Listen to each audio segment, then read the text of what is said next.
Michael Knight, cause I'm a night rider. Got a bitch that I call when I need to drive her. Right beside her is a kid that's full of shit that can transform a nun into a bitch, or a simp into a pimp, or a bud into a grip. And I know you lame proclaim that's impossible shit. But you a nigga with a gift. I'm talking about a mind that's golden, a tongue that's silver, a heart that's frozen. Ain't nothing, man, but part of the plan. Shit, I'm off life like 24, so I feel like a man.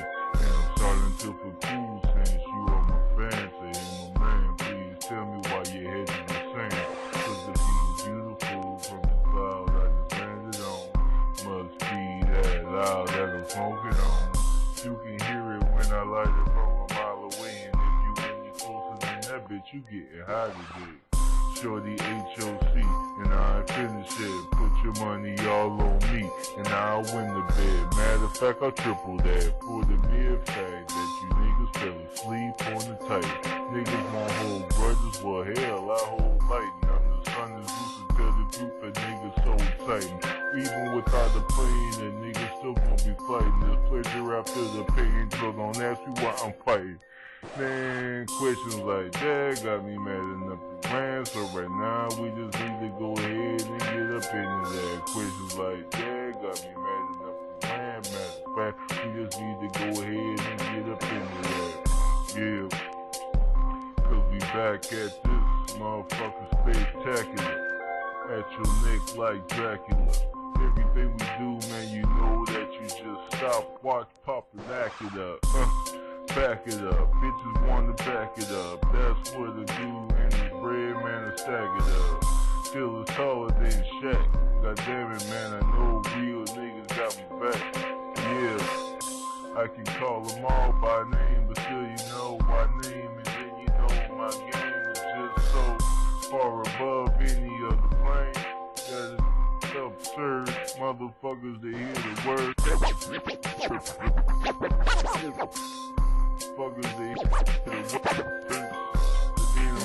What's good, family? How's everybody doing? Hopefully you're enjoying your beautiful afternoon. And if not, hey, look outside and you could just imagine. You know what I'm saying? It's kind of hot outside. Got a Negro chilling in the shade. You can see all the foliage around me, you know. Got to stay green, so I stay around green. Try to keep green in my pocket.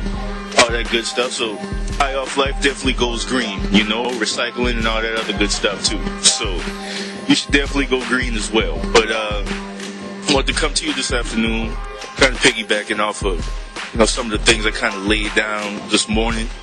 Once again, good morning, good afternoon, everybody. Yeah, covered that base. All right.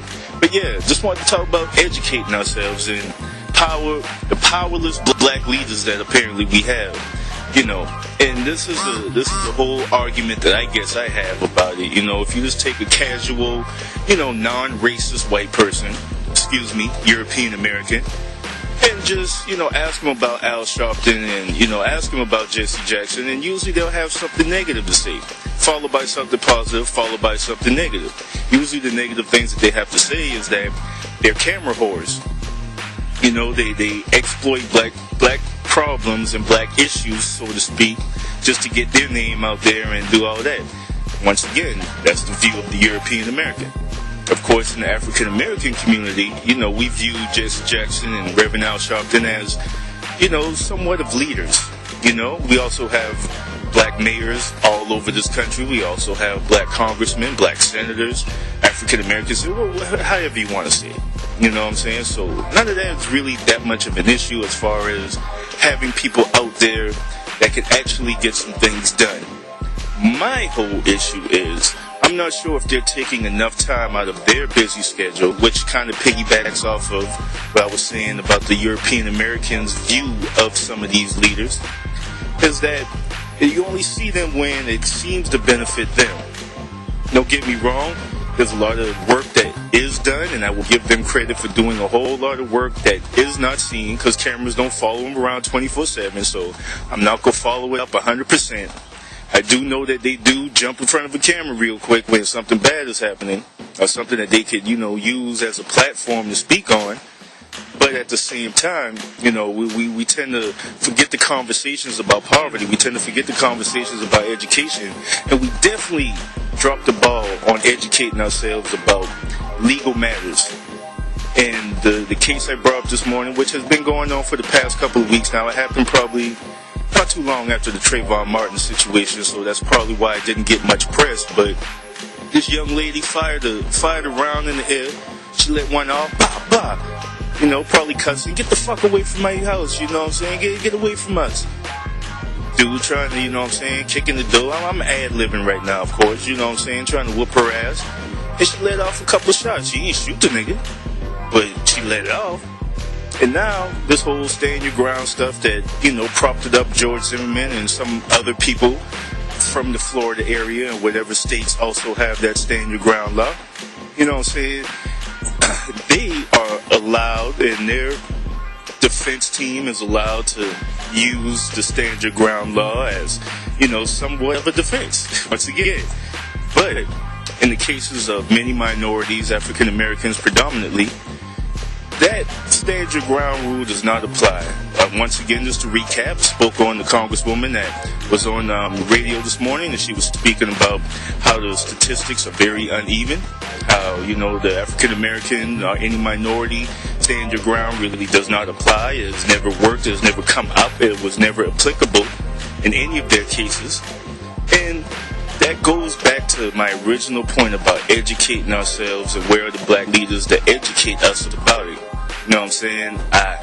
I know that we got a whole bunch of, jailhouse lawyers running around. And I got locked up for this, that, and the third, and they know how the system works. They know what charges are supposed to be for what, and, how much time is, allotted to whichever charge.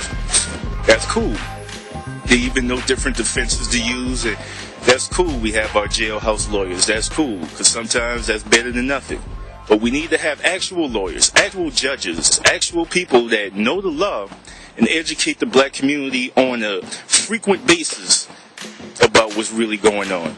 And not just educating once again about, legal matters, because hopefully, we're not the only ones getting in trouble, and we don't want to promote that out there like, oh, here's how you beat this, here's how you beat. But we have to have some better defense than a defense when we're standing in front of a judge.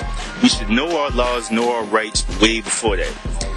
That kind of goes along with the whole financial. I always preach and say something about it, but we need to educate ourselves about finances. We don't invest enough money in anything. We don't, save like we should. Need to educate ourselves more about education. Find out really what our kids are learning in schools, what credentials these teachers really have. And there's not much to take from your schedule. You can still watch the game. You can still watch Basketball Wives. You can still watch Hoarders, or, whichever show is your show of choice, or whichever entertainment is your entertainment of choice. Hopefully it's RaNT.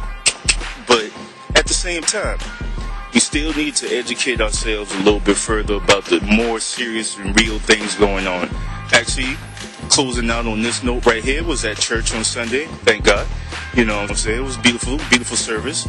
And, actually had one of the members of our church stand up, and he was talking about voting rights. And he does that quite often. I actually known him to do that for the longest time. And I applaud him for doing that. I'm sure that many other churches have at least one or two members that make sure that everybody's signed up to vote, know where to go to vote, know who to vote for, all that good stuff. But we need more of that. That was just an example, but we need more of that. And that's actually part of the reason why I do this rant, is to kind of get that out there, start the conversation, start the mind going, and hopefully you'll follow it up, because I can only do so much. Black leaders, so to speak, can only do so much. The rest is up to you guys. But that's enough of me talking and running my mouth. I'm going to go ahead, handle some BI, probably hit you with another rant a little bit later. I still want to freestyle. I've been hitting a couple beats lately, but the shit ain't really popping like I really want to pop. But y'all done heard me act a fool before, so I might definitely put a smile on y'all face with another song, dance. You know what I'm saying? My coonery, as I like to call it. But anyway, y'all boy have a beautiful day. Take heed to what I'm saying. Hopefully, it'll benefit you. And once again, shout out to everybody out there. Hall Gang was good. Chucktown, everybody that's in Chucktown, I know what's happening. You know what I'm saying? Homeboys, homegirls, what's going on? You know what I'm saying? Rosemount, definitely what's up. And one last time, a shout out to the mothers. Happy Mother's Day to you. Happy after Mother's Day to you. Hopefully, you know what I'm saying, you still feel the love and that carries on throughout the rest of the year. And till the next Mother's Day, you know? But till the next time your boy see this face and hear this voice, y'all boy be easy, stay true, stay you, and stay high off life. Most definitely.